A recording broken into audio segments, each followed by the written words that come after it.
इसी गांव में तीन भाई सुरेश, राकेश और योगेश रहा करते थे। तीनों भाइयों में बिल्कुल नहीं बनती थी। उन्हें मिलजुल कर कोई भी काम करना पसंद नहीं था। जब वो छोटे थे तब उनके पिताजी का निधन हो गया था। उनकी माँ खेती बाड़ी करके घर चलाती थी और तीनों भाई अपनी माँ की सहायता करते थे। एक दिन उनकी माँ की तबीयत खराब हो गई। माँ ने अपने तीनों बेटों को बुलाया और उनसे कहा, बच्चों, अब मेरा टाइम आ चुका है, पर मैं जाते जाते एक बात बताना चाहती हूँ। मैं तुम तीनों को अपने पैरों पर खड़ा देखना चाहती हूँ। मैं चाहती हूँ कि तुम तीनों का अच्छा मकान हो, जिसमें तुम तीनों भाई हंसी खुशी से साथ में रह सको। क्या ये आखिरी इच्छा पूरी करोगे बेटा? माँ की ये बात सुनने के बाद तीनों भाई सोच में पड़ जाते हैं, क्योंकि उनकी आपस में कुछ ज्यादा नहीं बनती थी, इसलिए वो चुपचाप खड़े थे। बेटा, मेरे सवाल का जवाब दो। माँ की खराब स्थिति को ध्यान में रखते हुए योगेश बोलता है, ठीक है माँ, आपकी ये इच्छा हम पूरी करेंगे, बस आप जल्दी से ठीक हो जाओ। योगेश की ये बात सुनकर माँ खुश हो जाती है, लेकिन रमेश और सुरेश को अच्छा नहीं लगता। वो योगेश को घर से बाहर ले जाते हैं। तूने माँ को ऐसा क्यों कहा कि हम तीनों साथ में रहेंगे? झूठ बोलने से अच्छा ये होता कि तुम हमारी तरह चुपचाप खड़े रहते।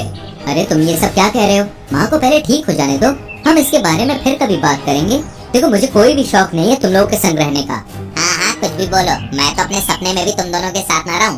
और न ही मैं। तीनों भाई बस अपनी माँ की ठीक होने के लिए प्रार्थना करते हैं, लेकिन कुछ दिनों के बाद उनकी माँ की मृत्यु हो जाती है। माँ के मर जाने पर तीनों भाई सोच में पड़ जाते हैं कि अब आगे क्या करें। योगेश को अपनी माँ की कही बात लगातार याद आती है और वो अपने भाइयों के पास जाता है और कहता है, भाइयों, मैं कुछ सोच रहा हूँ, क्यों न हम तीनों भाई मिलके कुछ काम करें, जैसा माँ चाहती थी। अरे सोचना भी मत, मैं तेरे साथ और रमेश के साथ काम नहीं करूँगा। माँ सिर्फ इतना चाहती थी कि हम तीनों अपने पैरों पर खड़े होकर एक मकान बनाएं। लेकिन माँ की आखिरी इच्छा ये थी कि हम तीनों एक छत के नीचे रहें। हम एक बार ट्राई तो कर सकते हैं ना? ये ख्याल निकाल दो। वैसे भी मुझे घर बनाने में किसी की भी सहायता नहीं चाहिए।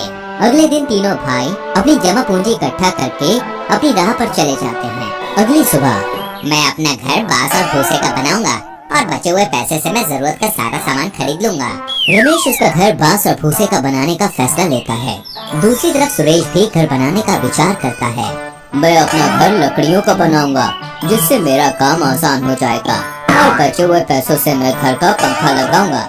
ऐसा सोचने के बाद सुरेश लकड़ी की दुकान पर जाता है और वहाँ से घर बनाने के लिए लकड़ियाँ खरीद कर लाता है।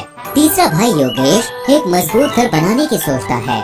वो अपनी सारी कमाई ईंटों और रेतों पर लगा देता है। इससे योगेश के पास बाकी सामान लेने के लिए पैसे नहीं बचते, पर वो हिम्मत नहीं हारता और वो खेती बाड़ी करके पैसे जोड़ता है।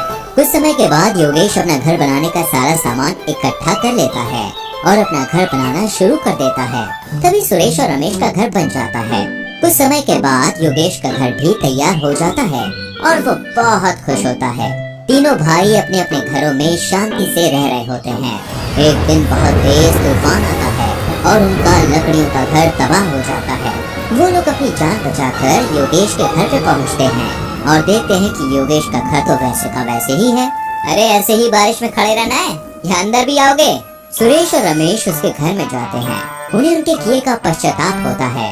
हमने पैसा बचाने के चक्कर में घर तो बना लिया, पर हम भूल गए कि घर की नींव मजबूत रखना बहुत जरूरी होता है। तुम्हारा ये एहसान हम कभी नहीं भूलेंगे योगेश। अरे क्या बोल रहे हो? आखिर मदद की घड़ी में अपने ही तो काम आते हैं और तुम तो मेरे सगे भाई हो। मैं भी हमेशा यही चाहता था कि हम जरूरत के समय एक दूसरे के काम आए। उस दिन के बाद वो तीनों भाई खुशी खुशी योगेश के घर में रहने लगते हैं। दोस्तों, एकता में ही ताकत होती है, इसलिए साथ